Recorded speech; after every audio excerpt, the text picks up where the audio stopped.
प्यारे दोस्तों, आज की इस वीडियो में हम आपको सुनाने वाले हैं सूरह यासीन और सूरह अर-रहमान की खूबसूरत और दिल को सुकून देने वाली तिलावत। सूरह यासीन को कुरान पाक का दिल कहा जाता है और इसकी तिलावत घर में रहमत, सुकून और आसानियों का जरिया बनती है। सूरह अर-रहमान अल्लाह ताला की बेशुमार नेमतों की याद दिलाती है और दिल को रूहानी सुकून अता करती है। अगर आप चाहते हैं कि आपके घर, दुकान और कारोबार में बरकत हो, रिस्क में इजाफा हो और दिल को सुकून मिले, तो इस तिलावत को मुकम्मल जरूर सुनें।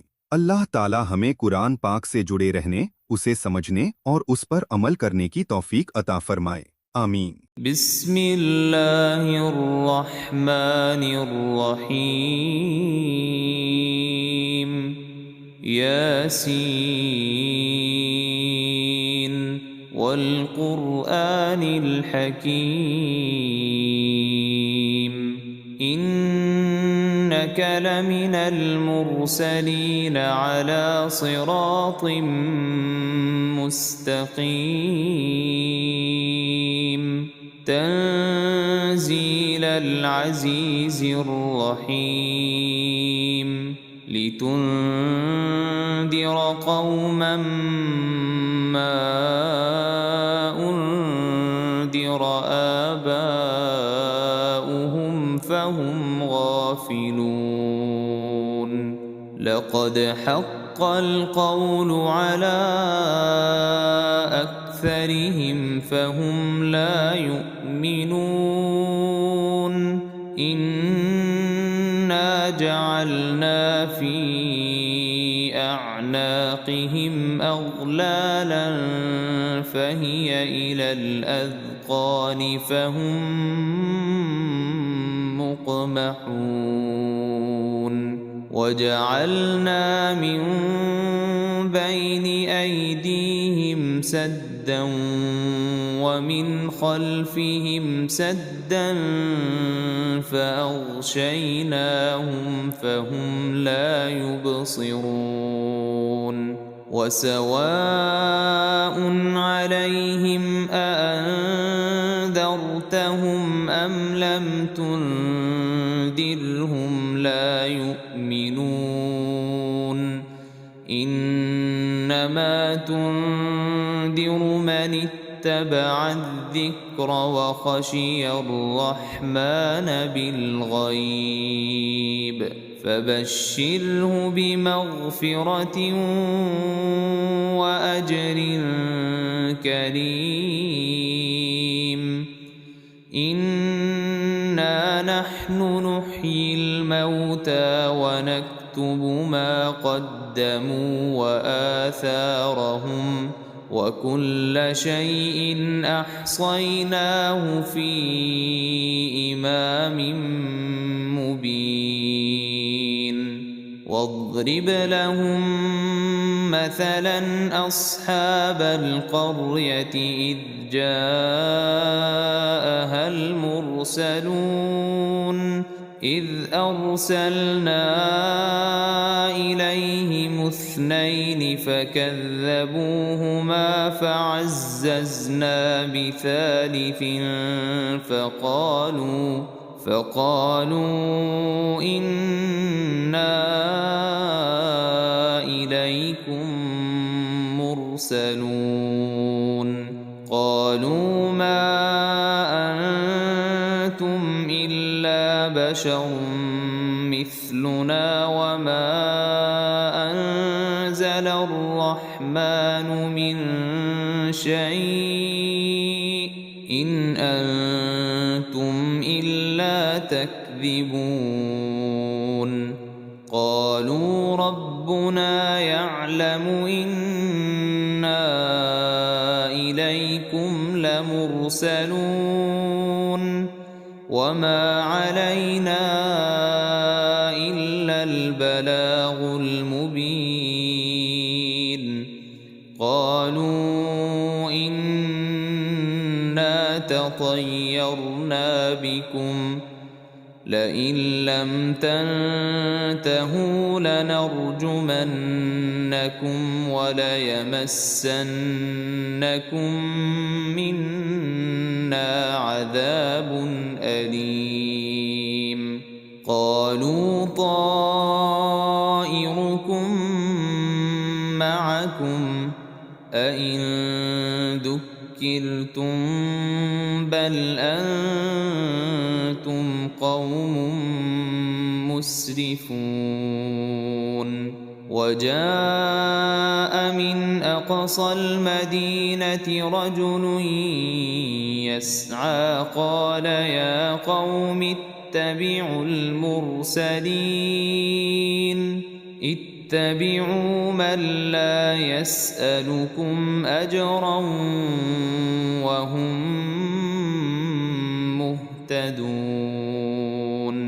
وما لي لا أعبد الذي فطرني وإليه ترجعون أأتخذ من دونه آلهة إن يردني الرحمن بضر لا تغن عني شفاعتهم شيئا ولا ينقذون إني إذا لفي ضلال مبين إني آمنت بربكم فاسمعون قيل ادخل الجنة قال يا ليت قومي يعلمون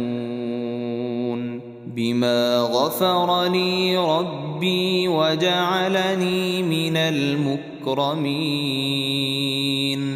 وما أنزلنا على قومه من بعده من جند من السماء وما كنا منزلين إن كانت إلا صيحة واحدة فإذا هم خامدون يا حسرة على العباد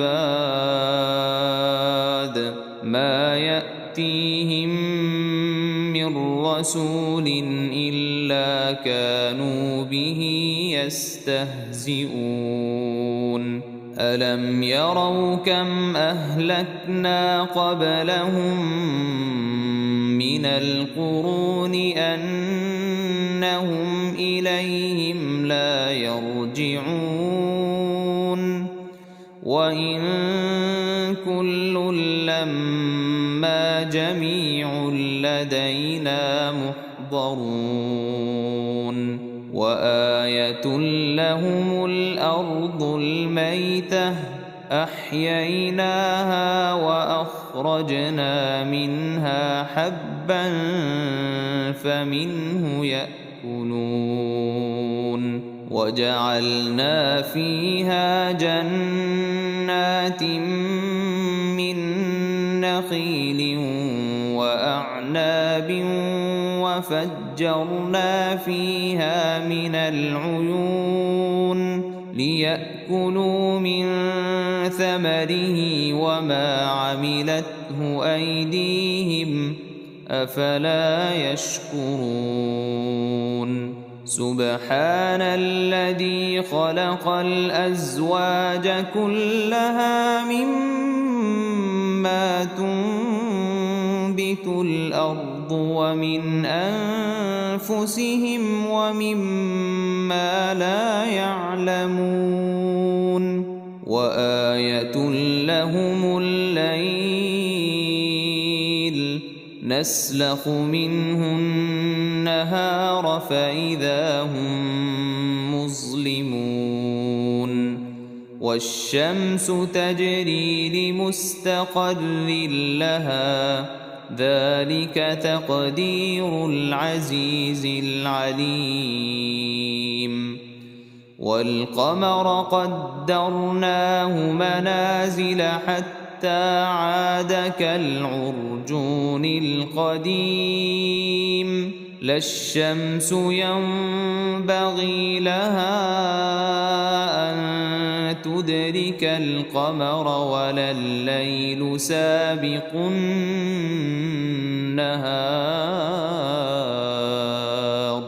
وكل في فلك يسبحون وآية لهم أنا حملنا ذريتهم في الفلك المشحون وخلقنا لهم من مثله ما يركبون وإن نشأ نغرقهم فلا صريخ لهم ولا هم ينقذون إلا رحمة منا ومتاعا إلى حين وإذا قيل لهم اتقوا ما بين أيديكم وما خلفكم لعلكم ترحمون وما تأتيهم من آية من آيات ربهم إلا كانوا عنها معرضين وإذا قيل لهم أنفقوا مما رزقكم الله قال الذين كفروا للذين آمنوا أنطعم من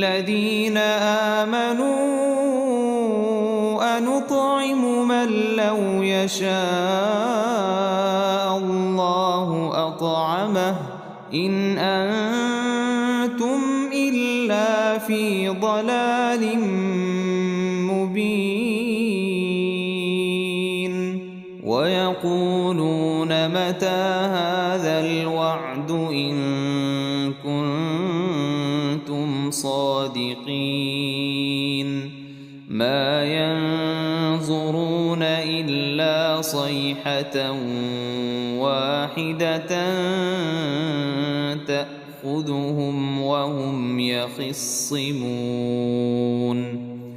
فلا يستطيعون توصية ولا إلى أهلهم يرجعون ونفخ في الصور فإذا هم من الأجداث إلى ربهم ينسلون قالوا يا ويلنا من بعثنا من مرقدنا هذا ما وعد الرحمن وصدق المرسلون إن كانت إلا صيحة واحدة فإذا هم جميع لدينا محضرون فاليوم لا تظلم نفس شيئا ولا تجزون إلا ما كنتم تعملون إن أصحاب الجنة اليوم في شغل فاكهون هم وأزواجهم في ظلال على الأرائك متكئون لهم فيها فاكهة ولهم ما يدعون سلام قولا من رب رحيم وامتازوا اليوم أيها المجرمون ألم أعهد إليكم يا بني آدم ألا تعبدوا الشيطان إنه لكم عدو مبين وأن فاعبدوني هذا صراط مستقيم ولقد أضل منكم جبلا كثيرا أفلم تكونوا تعقلون هذه جهنم التي كنتم توعدون اصلوها اليوم بما كنتم تكفرون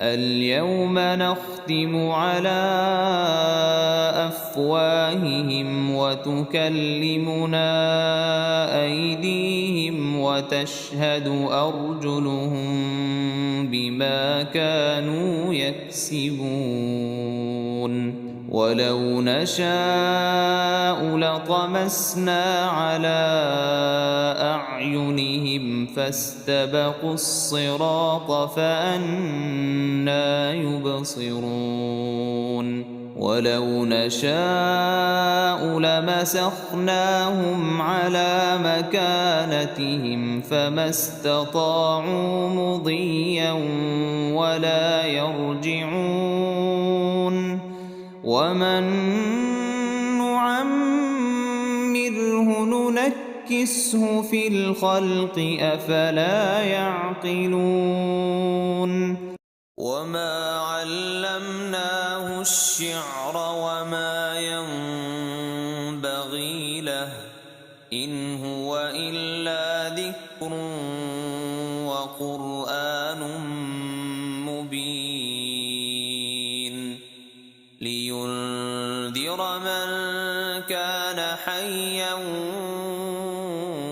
ويحق القول على الكافرين أولم يروا أنا خلقنا لهم مما عملت أيدينا أنعاما فهم لها مالكون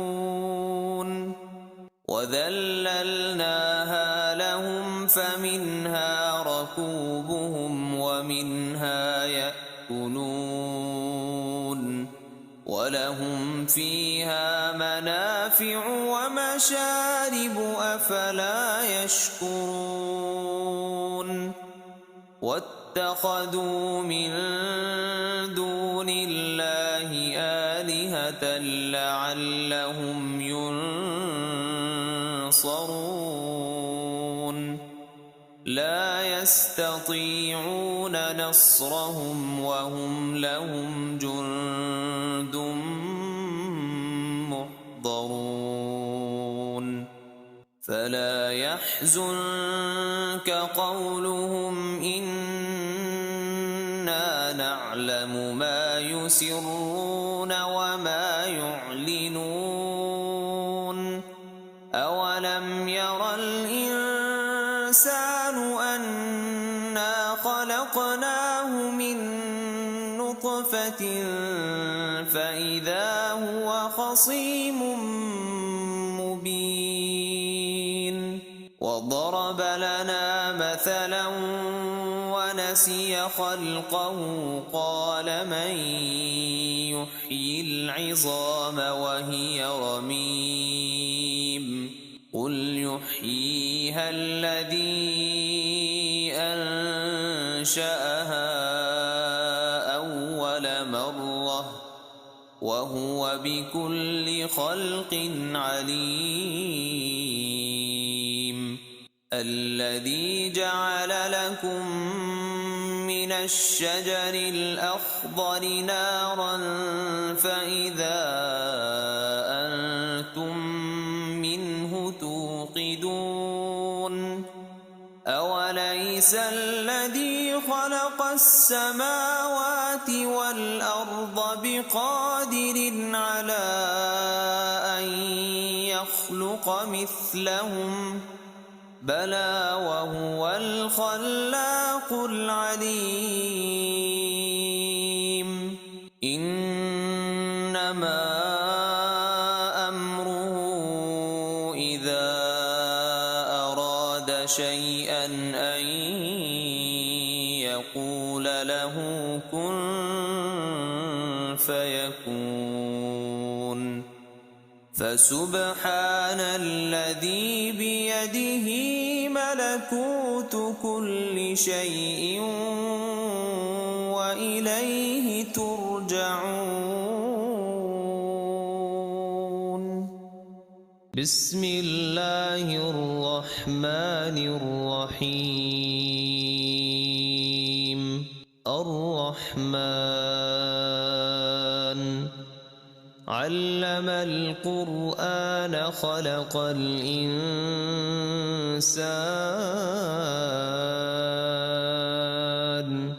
علمه البيان. الشمس والقمر بحسبان والنجم والشجر يسجدان. والسماء رفعها ووضع الميزان ألا تطغوا في الميزان وأقيموا الوزن بالقسط ولا تخسروا الميزان. والأرض وضعها للأنام فيها فاكهة والنخل ذات الأكمام والحب ذو العصف والريحان. فبأي آلاء ربكما تكذبان. خلق الإنسان من صلصال كالفخار وخلق الجان من مارج من نار. فبأي آلاء ربكما تكذبان. رب المشرقين ورب المغربين. فبأي آلاء ربكما تكذبان. مرج البحرين يلتقيان بينهما برزخ لا يبغيان. فبأي آلاء ربكما تكذبان. يخرج منهما اللؤلؤ والمرجان. فبأي آلاء ربكما تكذبان. وله الجوار المنشآت في البحر كالأعلام. فبأي آلاء ربكما تكذبان. كل من عليها فان ويبقى وجه ربك ذو الجلال والإكرام. فبأي آلاء ربكما تكذبان. يسأله من في السماوات والأرض كل يوم هو في شأن. فبأي آلاء ربكما تكذبان. سنفرغ لكم أيها الثقلان فبأي آلاء ربكما تكذبان يا معشر الجن والإنس إن استطعتم أن تنفذوا من أقطار السماوات والأرض فانفذوا لا تنفذون إلا بسلطان فبأي آلاء ربكما تكذبان يرسل عليكما شواظ من نار ونحاس فلا تنتصران فبأي آلاء ربكما تكذبان فإذا انشقت السماء فكانت وردة كالدهان فبأي آلاء ربكما تكذبان فيومئذ لا يسأل عن ذنبه إنس ولا جان فبأي آلاء ربكما تكذبان يعرف المجرمون بسيماهم فيؤخذ بالنواصي والأقدام فبأي آلاء ربكما تكذبان هذه جهنم التي يكذب بها المجرمون يطوفون بينها وبين حميم آن فبأي آلاء ربكما تكذبان ولمن خاف مقام ربه جنتان فبأي آلاء ربكما تكذبان ذواتا أفنان فبأي آلاء ربكما تكذبان فيهما عينان تجريان فبأي آلاء ربكما تكذبان فيهما من كل فاكهة زوجان فبأي آلاء ربكما تكذبان متكئين على فرش بطائنها من استبرق وجنى الجنتين دان فبأي آلاء ربكما تكذبان فيهن قاصرات الطرف لم يطمثهن إنس قبلهم ولا جان فبأي آلاء ربكما تكذبان كأنهن الياقوت والمرجان فبأي آلاء ربكما تكذبان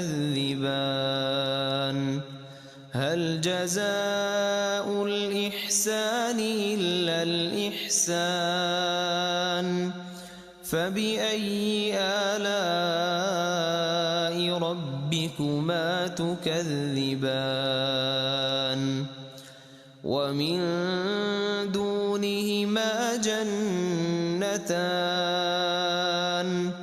فبأي آلاء ربكما تكذبان